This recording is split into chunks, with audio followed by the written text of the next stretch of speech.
सुमतनाथ हमेशा कोशिश करता कि वह दिवाकर समातदार के संपर्क से बचा रहे, लेकिन दिवाकर बाबू कोई दूर रहने वाले व्यक्ति नहीं थे। कुत्ते लगातार भौंकते जा रहे थे। दिवाकर समातदार बात करते करते थोड़ा रुके। जब उन्हें बात करते हुए रुकना पड़ता तो उनके चेहरे पर झुंझलाहट साफ नजर आती। अब तक वह सुमतनाथ को देश की वर्तमान स्थिति समझा रहे थे। सुमतनाथ लोहे लक्कड़ का थोक व्यापारी था।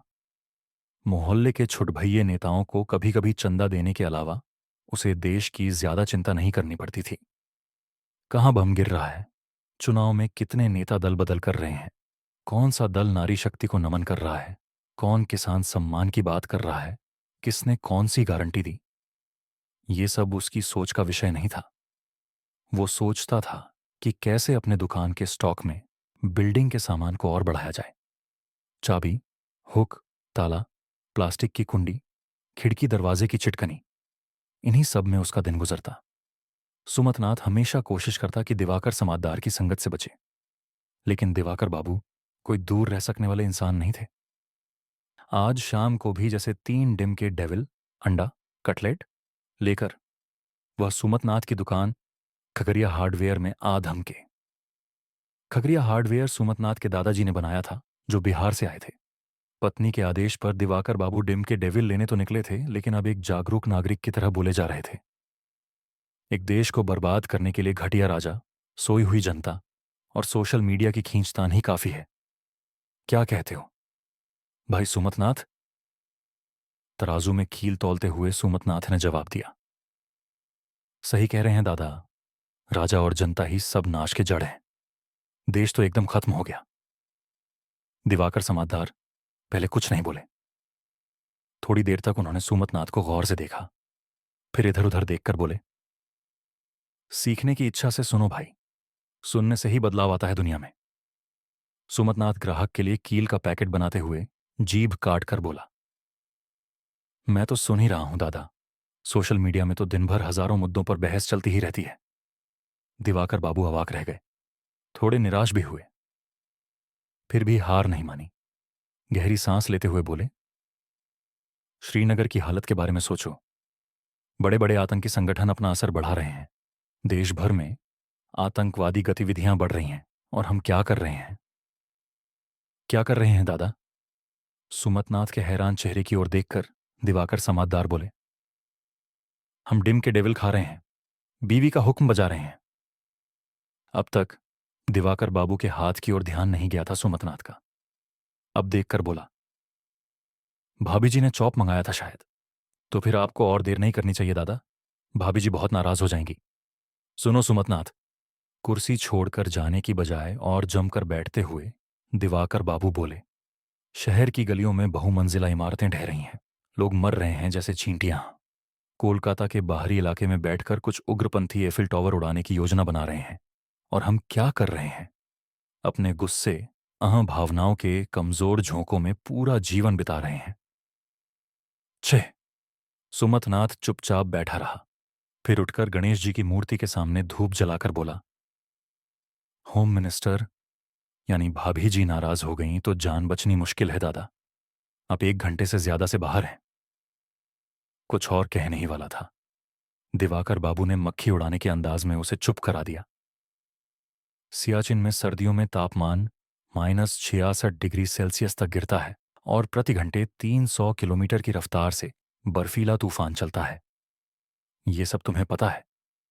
फिर बिना उत्तर का इंतजार किए बोले, दिन में औसत तापमान -25 और रात में -55 डिग्री रहता है। वहां हमारे जवान छाती ठोक कर लड़ रहे हैं। किसके लिए? अब शायद सुमतनाथ थोड़ा दिलचस्पी लेने लगा। दिवाकर बाबू के बगल में बैठकर पूछा, आपकी कंपनी के लड़के हैं क्या वहां? आपकी कंपनी का भी उधर ब्रांच है क्या? सुमतनाथ की बात सुनकर दिवाकर बाबू ने झल्लाकर कहा, अगर बेसिक कॉन्सेप्ट ही क्लियर नहीं है तो देश का जागरूक नागरिक कैसे बनेगा? फिर समझाया, हमारे सैनिक देश सेवा कर रहे हैं, तभी तुम चैन से कील सप्लाई कर पा रहे हो। गली का पाला चैन से चौप तल पा रहा है, वो कुत्ते भी निश्चिंत होकर भौंक पा रहे हैं, मगर हम? थोड़ी देर चुप रहकर बोले, हम तो सिर्फ अपनी बीवी, बच्चों, शेयर मार्केट, कील मटन, दीघा, पुरी इन्हीं तक सिमटे हुए हैं। उनकी आवाज भर्रा गई। गीता में क्या कहा गया है जानते हो भाई? सुमतनाथ मन ही मन डर गया। उदास होकर बोला, गीता मेरी मौसी की बेटी का नाम है दादा। उसका पूरा नाम गीतेश्री है। हम उसे गीता बुलाते हैं। वो तो कुछ खास कहती नहीं। दिवाकर बाबू ने बात पकड़ ली। आंखें तरेड़ते हुए बोले, संकोच की संज्ञा आत्म अपमान है। ये बात किसने कही जानते हो? सुमतनाथ चुप रहा। वह बिहार के समस्तीपुर जिले का रहने वाला था। उसके दादा 70 साल पहले बंगाल आए और यह हार्डवेयर की दुकान खोली। लेकिन आज तक सुमतनाथ बंगाल की संस्कृति में पूरी तरह ढल नहीं पाया। उसे चुप देखकर दिवाकर बाबू बोले, रविंद्रनाथ ठाकुर ने कहा था, अपने ज्ञान को जागृत करना चाहिए, तब अंधकार खुद ब खुद भाग जाएगा। किस बात का डर? ये भारत तुम्हारा मेरा सबका देश है, फिर यहां रहकर डर किस बात का? मन की जागरूक इच्छा तुम्हें हर सवाल का जवाब देगी। सुमतनाथ असहज हो गया। कुछ ग्राहक भी आने लगे थे। उन्हें सामान देते देते वह दिवाकर बाबू की बात सुनता रहा। उसकी यही दिक्कत थी, किसी को ना नहीं कह पाता। शादी से पहले उसे छंपाकली पसंद नहीं थी, मगर माँ बाप और रिश्तेदारों की जिद में शादी करनी पड़ी। दिवाकर समाददार दुकान में अक्सर आते। आते ही देश के मुद्दों पर चर्चा शुरू कर देते।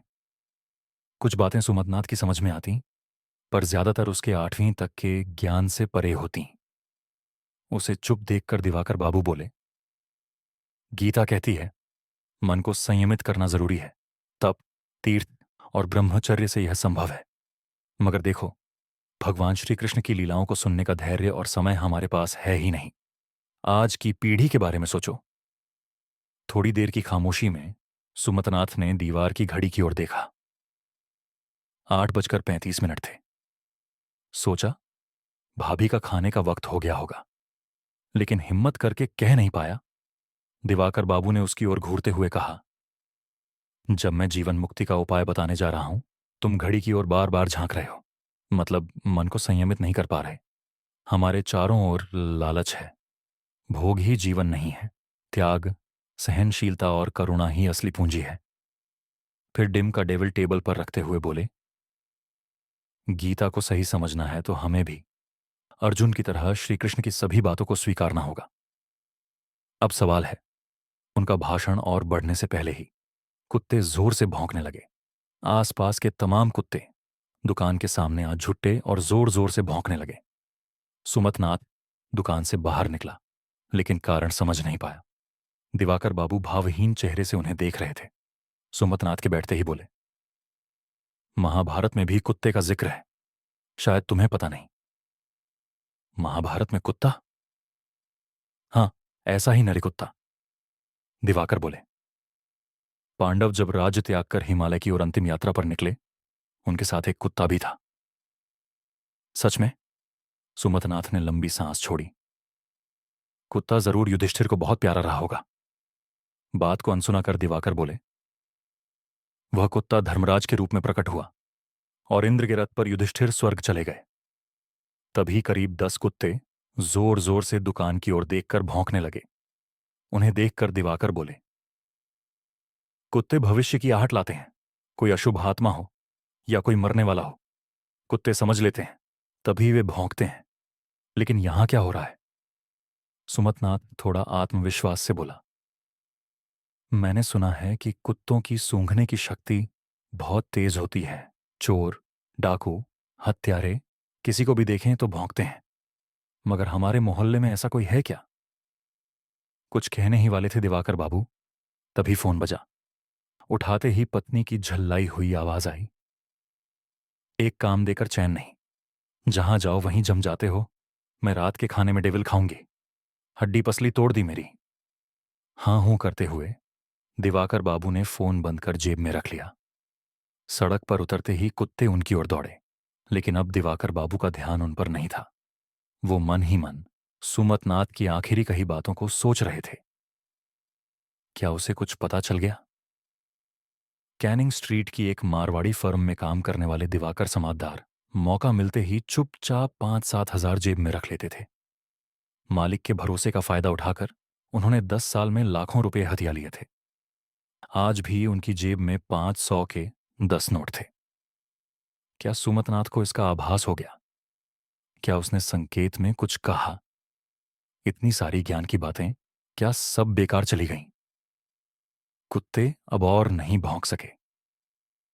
उन्हें कोसते हुए दिवाकर बाबू घर की ओर बढ़ चले।